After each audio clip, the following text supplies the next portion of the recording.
자, 15세기 문헌 중 훈민정음 이후에 소학원에 같이 보겠습니다.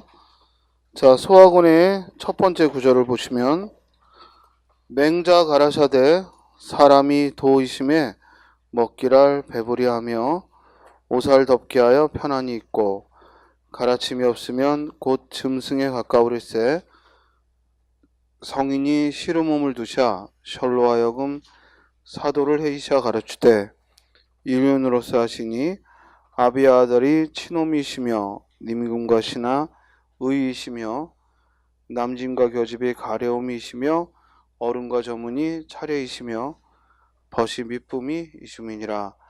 자, 여기 원래 원문은 한문이죠. 그래서 맹자왈 인지유도야 포식난의라고 이 한문을 한글로 옮긴 거예요. 그렇기 때문에 언해라는 이름을 붙였고 소학의 내용을 한글로 옮겼다 해서 소학언해라고 부릅니다. 자, 그러면 현대어를 보면, 고전문을 보면 맹자가 해서 이 이모음은 주격조사죠. 15세기 때에는 가가 없었으니까 가 대신에 이렇게 이응 없는 이를 씁니다. 맹자가 가라사대 하면은 말하기를 사람이 도가 있으면서, 이때 이모음도 즉 주격조사죠. 도가 있으면서 먹기를 배부라 하며 먹기를 배불리 하고 옷을 덮게 하여 편안히 입고, 그런데 가르침이 없으면, 즉 가르침 곧 교육이죠. 교육 즉 가르침이 없으면 짐승에 가까울 것이므로, 그러니까 뭐의 중요성을 얘기한 거야? 교육의 중요성을 얘기한 거죠. 성인이 시름몸을 두샤. 이때 성인은 순임금, 즉 임금이야. 순임금이 시름홈을 두샤 하면, 시름홈 하면 명사형음이 미음을 썼죠. 즉 그 당시에는 기라는 명사형음이는 없었고 이 미음을 명사형음으로 써서, 즉 근심해서 이 말이죠. 시름해서 설로 하여금, 설이라는 사람으로 하여금, 설은 사람의 이름이고 설이라는 사람으로 하여금 사도를 해이샤, 사도를 시키시어. 그러니까 사도하면은 지금의 말하면 교육부 장관 같은 거예요. 즉 교육부 장관을 시켜서 가르치기를 일륜으로서 하시니. 그러니까 지금부터 이제 일륜 5가지가 등장하죠. 우리가 흔히 오륜이라고 말하는 거지. 먼저 아버지와 아들은 친함이 있으며, 이걸 밑에 한자로 뭐라 써놨어? 부자 유친. 즉 아버지와 아들은 친함이 있으며, 또 임금과 신하는 의가 있으며, 자, 의 했을 때 이 의는 우리말로 의로 읽잖아요. 그러면은 그 옆에 이 주격주사 이는 사실은 안 써도 돼요. 무슨 말이냐면 모음으로 끝나면 이응 없는 이를 쓰는데 앞에가 이모음으로 끝나면 제로 주격, 원래 안 써야 됩니다. 그래서 의이시며 할 때 이모음은 원래 문법으로는 이모음은 없어야 된다.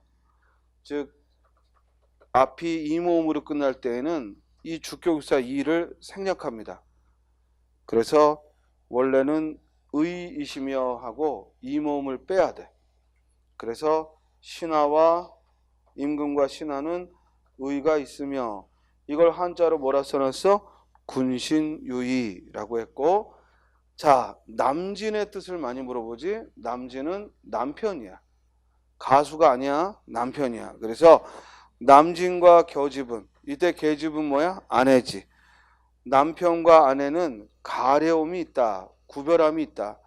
남자의 역할, 여자의 역할, 구별함이 있다는 거죠. 그래서 이걸 한자로는 뭐라고 써놨어? 부부유별. 즉 남편과 아내는 구별함이 있고 부부유별이다. 어른과 저문이는 차례가 있다. 그러니까 뭐 냉수도 위아래가 있다라는 말처럼 어른과 어린이는, 이때 저문이는 어린이죠. 어른과 아이는 차례가 있다, 순서가 있다 이 말이야. 이걸 한자성어로 뭐라 써놨어? 장유유서라고 했지. 한자성어로 장유유서라고 했죠. 그리고 벗은 밑붐이 이심이니라, 벗은 믿음이 있다. 이를 한자어로는 붕우유신. 그래서 우리 시험 문제에서는 밑줄 친 말을 한자어로 바꾸면 하고, 군신유의, 부자유친, 군신유의, 부부유별, 장유유서, 붕우유신은 암기에 둬야겠습니다. 따라서 이 오류는 상식적인 것이기도 하니까 오류는 암기를 해야죠. 옛날 공무원 시험 면접 때는요, 이런 것도 물었어요. 오륜이 뭐냐 이런 거. 이게 이제 한 20년 전 질문이지. 지금은 그런 거 안 묻죠. 지금은 그런 단답형 질문은 안 묻습니다만, 그때도 이런 걸 물은 이유는 딱 하나예요. 떨어뜨리려고. 근데 지금은 그런 면접에서 워낙 필기가 강화되고 있기 때문에 면접에서 대답 못해도 사실은 상관없어요. 상관없고, 자기가 모른다는 것을 표현할 때 즉 예의 바르게 얘기하면 되는 거지, 뭐 그따위를 질문하세요 뭐 이렇게 하거나 이러지만 않으면 사실은 면접에서 불이익을 받을 필요는 없고, 대신 1점이라도 더 받을 수 있도록, 알겠어요? 필기 점수가 일단 좋아야 돼요. 그래서 우리 학원도 그렇고 다른 학원도 그렇고 안타깝게 열심히 공부하고 이 필기 점수 1점, 2점 혹은 커트라인이라 이렇게 면접에서 밀려난 친구들은 너무너무 속상하죠. 그런데 오히려 전화위복이라고 그 후에 또 마음고생하고서 합격을 하면 더 공무원 생활 잘하더라고요. 그렇지만 그거는 이제 결과론적인 얘기고, 그 과정에서는 괴롭지. 그러니까 이왕이면 필기시험 합격할 때 단 1점이라도 더 받을 수 있도록, 그죠? 한 문제 소홀히 하지 말고 바짝 덤벼들기 바랍니다. 자, 그래서 이 글은 곧 오륜의 중요성, 교육의 중요성을 이야기한 글입니다.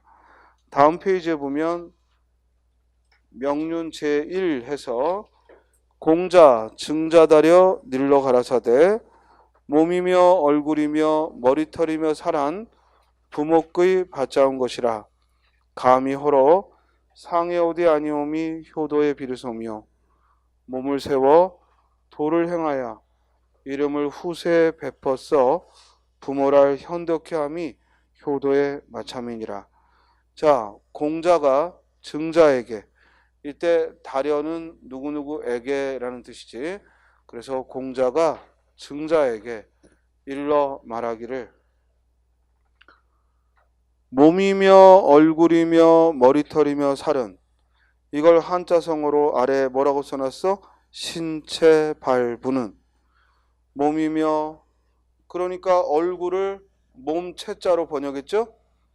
따라서 몸과 얼굴을 신체라고 한 거야. 그러니까 이 당시에 얼굴은 몸 전체를 가리켰어. 지금은 얼굴 하면은 이 얼굴만 의미하지. 그러니까 의미가 뭐 한 거야? 축소한 거죠. 지금은 이 얼굴이 의미가 축소된 것이지만 당시에는 몸 전체를 가리켰죠. 몸이며 얼굴이며 머리털이며 살은, 즉 신체 발부는 부모에게서 받은 것이라. 받다라는 말을 받자온이라고 했죠. 이때 이 자오를 우리가 객체 높임 선어말 어미라고 해요. 이 자오를 객체 높임 선어말 어미. 우리 객체 높임이 뭐죠? 문장의 목적어나 부사어가 윗사람일 때, 문장의 목적어나 부사어가 윗사람일 때 객체 높임 표현을 쓰는데, 지금 현대국어에서는 들이다, 뵙다, 모시다, 여쭙다라는 4개의 어휘로만 사용이 되지만 이 당시에는 선어말 어미가 있었다 이거야. 그래서 그 선어말 어미로서 자오가 쓰이고 있는 거지. 우리가 객체 높임 선어말 어미는 이 자오 또는 줄여서 잡, 자오 또는 사오, 줄여서 삽, 그리고 반치음이 들어간 자오, 줄여서 잡, 이런 것들이 모두 객체 높임 선어말 어미예요. 그래서 객체 높임 선호말 어미를 써서 받자온하고 객체 높임 선호말 어미를 썼죠. 부모에게서 하고 부사어가 높임이니까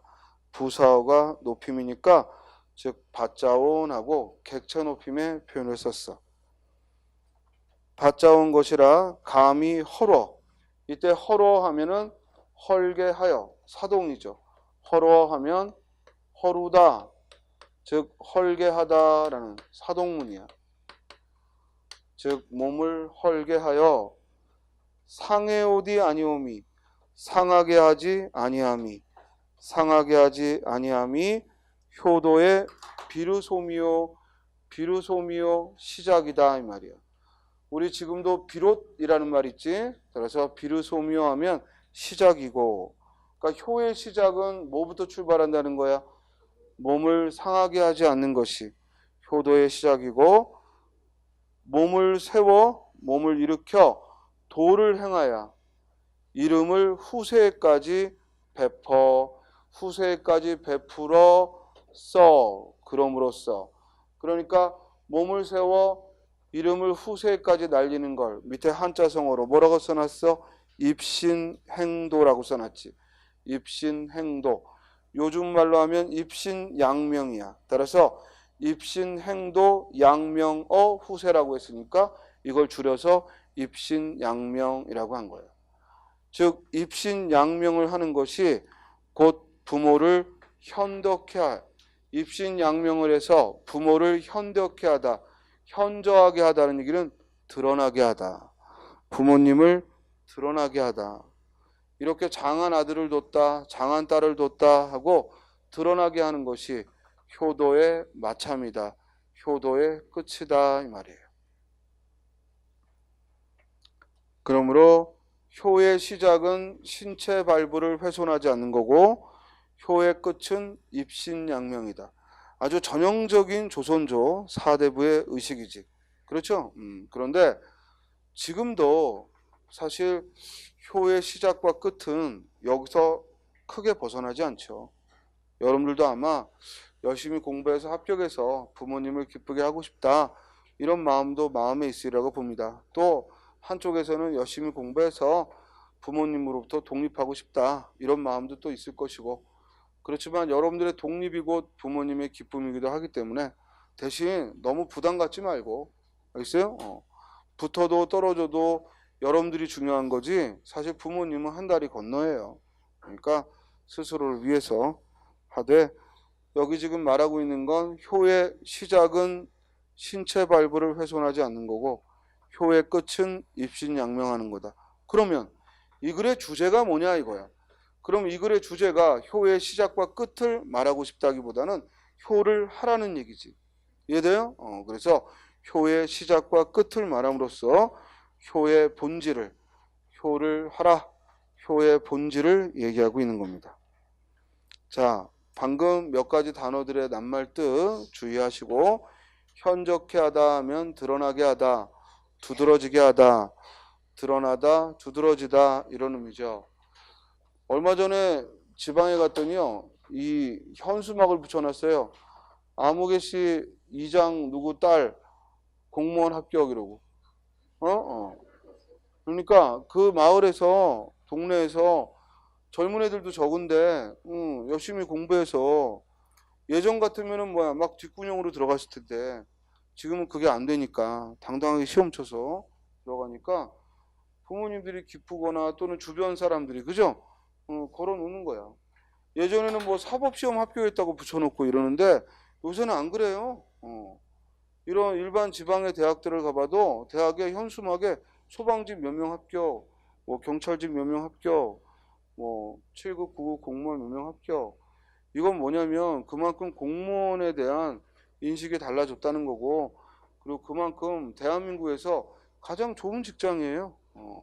시설도 좋고, 그리고 또 여러분들이 법정 휴일을 다 찾아먹을 수 있고, 그리고 법에서 얘기하는 모든 근로기준법을 준수하고 있는 것이고, 그렇기 때문에 예전처럼 공무원이 그냥 그렇게 정말 갈 데 없으니까 가는 그런 직업이라는 건 이미 인식이 바뀐 지 20년이 넘었어요.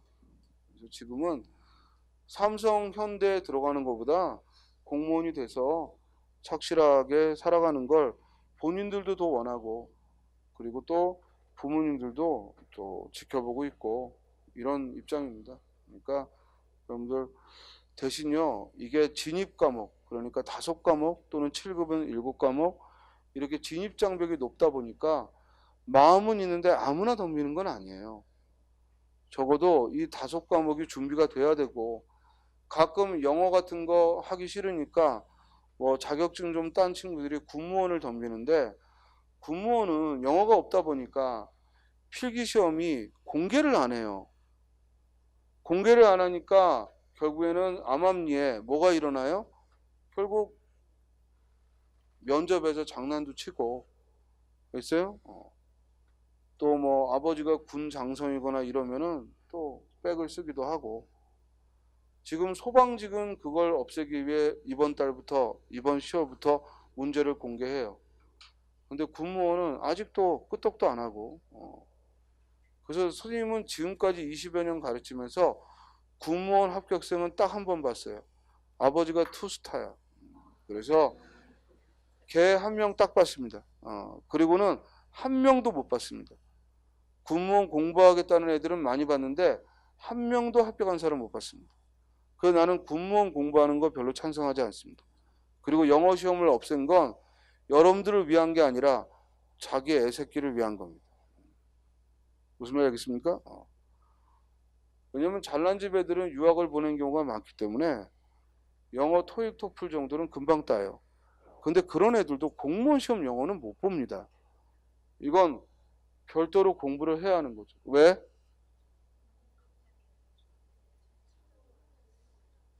창문이 혼자 열렸어?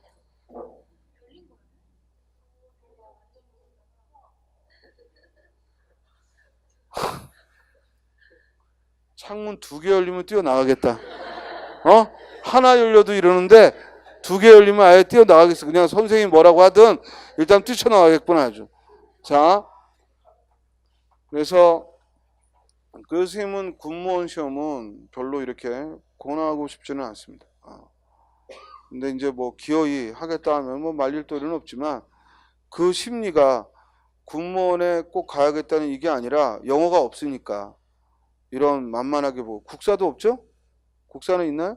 국사도 한국사는 봐요? 그것도 대체죠? 그러니까 한국사하고 영어가 대체니까 얘네들이 만만하게 보고. 근데 그 심리가 다른 애들도 똑같을 거 아니야.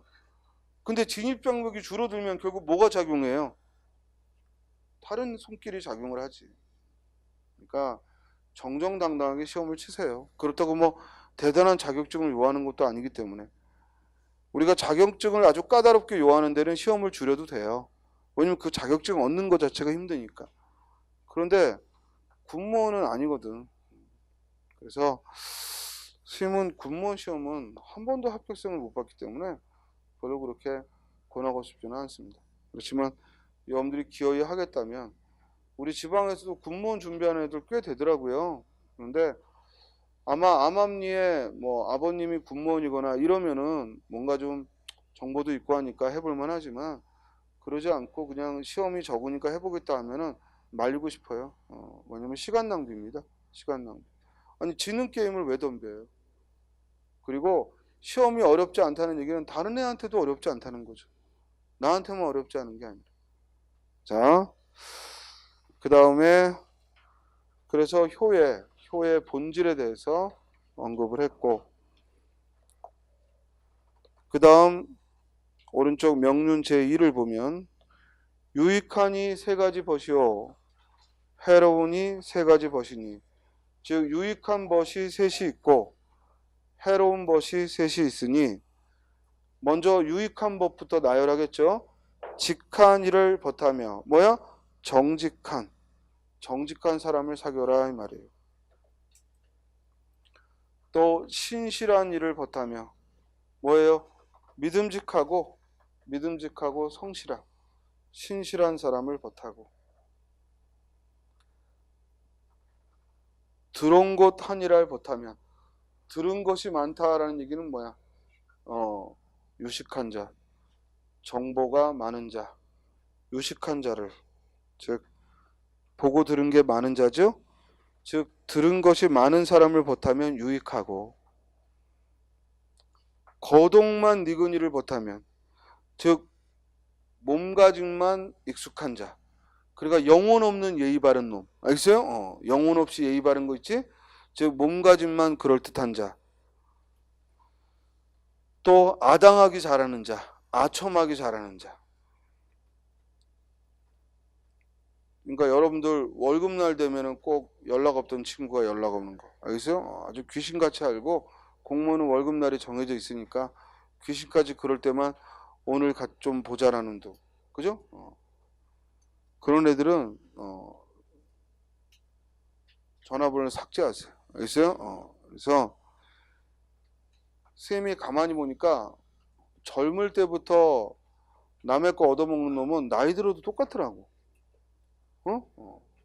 그러니까 돈이 있고 없고를 떠나서 젊을 때부터 소위 빈대 붙는다 그러지, 그 기질이 있는 놈은 나이 먹어도 똑같더라고요. 그리고 젊을 때부터 돈도 없는데 막 펑펑 친구들한테 뭐 1,000원만 있어도, 그죠? 막 쓰고 다니는 이런 애들도 나이 먹어도 비슷해요. 그러니까 그 자꾸 모임에 나올 때마다 오늘 뭐 카드밖에 안 가져왔다는 둥, 뭐 아니면 잔돈이 없다는 둥, 그러면서 한 번도 그걸 되갚지 않는 그런 애들은 그만 만나야 돼요. 아니 인생에서 굳이 그런 애들 만나면서, 그죠? 여러분들이 피땀 흘려 번 돈을 뭐하러 써요? 있을 수가 없죠.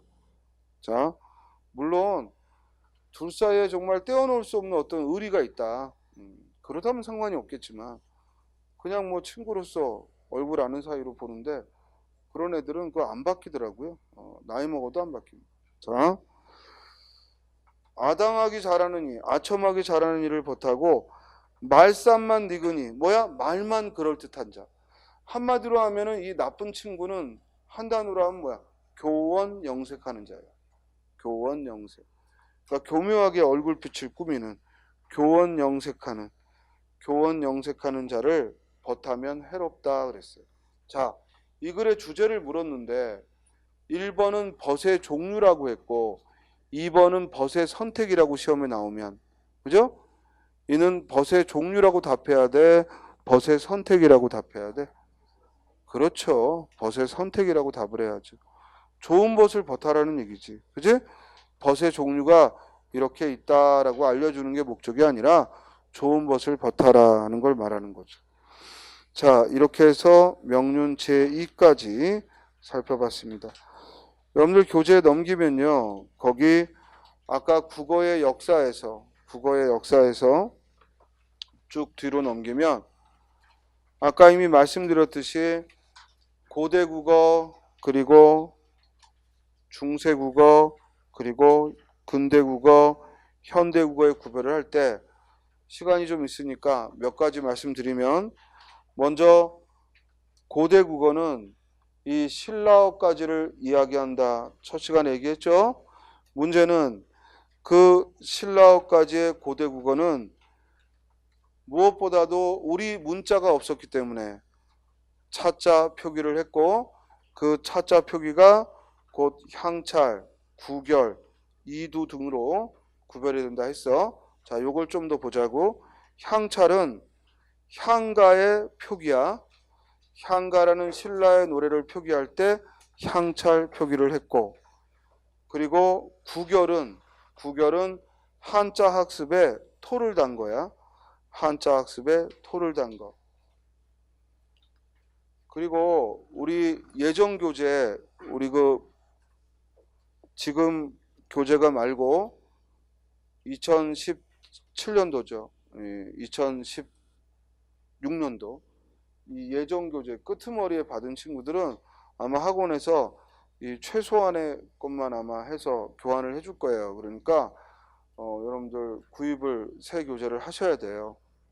작년 교재를 가지고 있는 친구들은 상관없는데, 그러니까 올해 초까지 나온 걸 가지고 있는 건 상관없는데, 그 이전에 우리가 다른 이름의 책을 가지고 있는 건 바꿔야지. 왜냐면 선생님이 이제 이번 3개월 마치면 심화반 때는 문제를 풀어줘야 되는데 예전 교재엔 문제가 없어요. 그렇기 때문에 문제를 함께 풀려면 예전 교재, 새 교재가 또 나오고 했으니까 이걸 갖추기 바랍니다. 알겠죠? 아마 학원에서 뭐 실비만 받고 하거나 하겠지. 그러니까 최소한의 교재를 구비하시고, 그래서 심화반 때 문제풀이 들어가기 전에 다음 3개월 때에는 선생님이 문제를 중심으로 좀 풀어줄 테니까 여러분들이 그 수업에 좀 바짝 집중을 하려면 새 교재를 좀 준비하시기 바랍니다. 자, 물론 올해 초까지 가지고 있던 교재는 굳이 바꿀 필요 없고 문제는 바뀐 게 없으니까요. 문제는 동일하게 기본적인 문제를 넣어놨으니까 그렇게 생각하시면 됩니다. 자, 이제 이두는 주로 한문에다가 국어에 토를 다는 거예요. 아니, 이두는 구결이 한문에 토를 다는 거고, 이두는 공문서에 사용한 거예요. 그래서 주로 공문서에 사용을 했기 때문에 얘가 조선 후기까지도 이 이방들은 이 이두식 표기를 써요.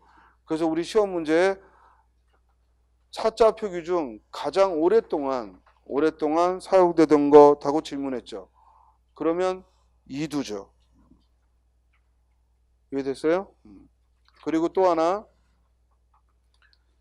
이 향찰 그리고 구결, 이두, 이걸 넓은 의미로 그냥 차자 표기라고도 부르지만 이두식 표기, 뭐 향찰식 표기 이렇게 부를 때에는 그건 넓은 의미를 말하는 거예요.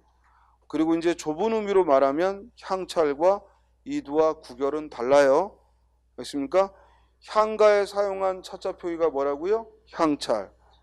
한문에 토를 단 표기가 뭐라고요? 구결. 그리고 공문서에 사용한 표기가 뭐라고요? 이두. 자, 다음 중세국어에서 먼저 중세국어는 정기 중세국어와 후기 중세를 구별하는데, 아무래도 전기 중세국어는 우리 문자가 없으니까, 그리고 한문 중심의 문자 생활을 했기 때문에 이 개성을 중심으로 한 언어이고, 여전히 이두식 표기는 즉 사용이 되었고, 역시 자료가 그렇게 많지 않습니다. 이 계림유사, 뭐 향약구급방, 또 조선관역어, 대명률 직해 등 이런 고려시대 문헌들이 우리가 고려어를 살펴볼 수 있는 자료가 되고요. 계림이라는 말이 곧 우리나라의 다른 이름이야. 그래서 계림유사 하면은 곧 고려시대 언어를 살펴볼 수 있는 귀중한 자료인 거죠. 자, 이제 후기 중세국어부터 본격적으로 우리 문자가 등장했기 때문에 우리가 문법상의 특징을 찾을 수 있는데요. 첫째, 후기 중세국어에서 자음이 삼중체계를 보인다는 것, 그리고 두 번째, 어두자음군이 쓰이고 있다는 것, 즉 중세국어부터 어두자음군이 쓰이고 있음을 보고, 그 다음 뒤로 넘기면 이 단모음이 15세기 때에는 7개였는데 17세기에 가서 8개가 되죠.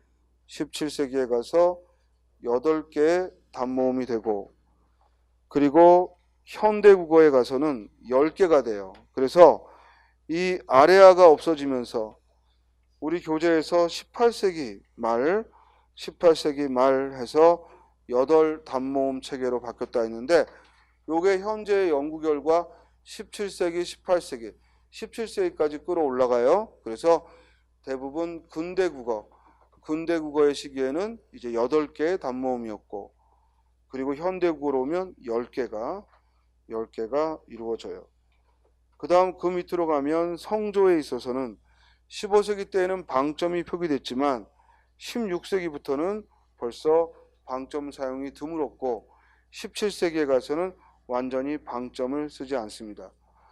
그리고 이 성조는 현재 함경도나 경상도 등 일부 지역의 방언에 그 흔적이 남아있는 거지. 또 음운 현상에 있어서 모음 조화는 강화된다, 약화된다, 약화되고, 그리고 국외음화나 두음 법칙 등 음운 강화는 17세기 이후부터 즉 일어나게 되고, 또 원순 모음화, 전설 모음화, 단모음화 등이 일어나서 좀 더 음운이 단순화되는 걸 보게 됩니다. 다음 형태소를 표기하는데 종성 표기는 15세기 때 용비어 청가와 월인 청강제국은 그 제자 원리에 따라 모든 초성을 사용했지만 15세기 대표적인 받침 규정은 8종성이었고 근대 국어인 17세기에는 7종성, 그리고 현대에서는 받침은 무엇이든 다 쓸 수 있죠. 이해했어요? 그리고 표기에서 15세기는 연철 표기였고, 물론 부분적으로는 분철을 사용한 경우도 있지만 전체적으로는 연철 표기, 소리나는 대로 쓰는 거였고, 17세기에는 즉 분철이 등장하며 혼철, 즉 연철도 아니고 분철도 아닌 그런 혼철, 중철의 표기였다가 현대국어로 오면서 이제 완전히 분철 표기를 쓰게 됩니다. 우리 문법 변화에서 명사형어미, 기가 등장한 건 언제라고? 17세기 이후. 이걸 기억하면 되고, 다음 뒤로 넘겨서 주격조사가 가가 본격적으로 사용된 게 언제라고? 17세기. 주격조사 가가 본격적으로 사용된 게 17세기라는 거. 그리고 객체 높임법이 15세기 때는 있었고, 삽, 잡, 잡 등의 객체 높임 선어머러미가 15세기에 있었다는 거. 그리고 현대국어 와서는 객체 높임 선어머러미는 사라지고 몇몇의 어휘만이 남았다 이거지. 그 몇몇의 어휘가 뭐라고? 들이다, 모시다, 뵙다, 여쭙다. 들이다, 모시다, 뵙다, 여쭙다 같은 몇몇의 어휘가 쓰였습니다. 다음, 이제 우리 예전 문헌과 지금 문헌을 비교해 봤을 때 낱말에 있어서 몇 가지 알아둘 거. 먼저 고려시대부터 중국어 또는 몽고, 여진어, 포르투갈어 이런 데서부터 지속적으로 외래어가 들어왔죠.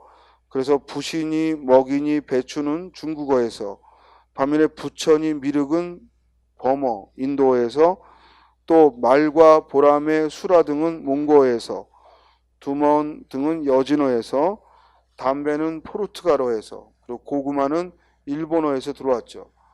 자, 그 밑에 17세기 이후 점점 고유어가 사라지고 있는데 이 고유어 이 정도는 기억을 해놔야 돼요. 별표시. 그래서 17세기 고유어, 이 고유어 지금은 사라진 이 고유어들은 기억을 꼭 합시다. 먼저 첫째, 가시, 가시어미, 가시는 누굴 말한다? 처를. 그리고 가시어미 하면 처의 엄마니까 뭐야? 장모를. 가뢰다 하면은 무슨 뜻? 침범하다를. 그리고 결을 없다라는 말은 한가하다는 뜻. 그리고 기슭집은 행랑채를. 그리고 너달미는 대고모를. 그리고 여름짓다는 농사짓다를. 그리고 낮꽃은 안색을. 그리고 노랏밭이는 광대를. 지위라는 말은 경계를. 그리고 다소모미는 계모를. 자, 머글다라는 말이 무슨 뜻? 험하다. 머글다 하면은 험하다는 의미. 자네는 왜 책을 못 찾나? 356조. 356조. 자, 그 다음에 다소모미는 무슨 뜻? 계모를. 다소모미는 계모를 찾고 계모를 말하고, 미르 하면 용을 말해요. 미르가 용을 가리키고, 말보기 하면 용변을 말합니다. 그리고 성령 하면 공작품을, 수룹은 우산을,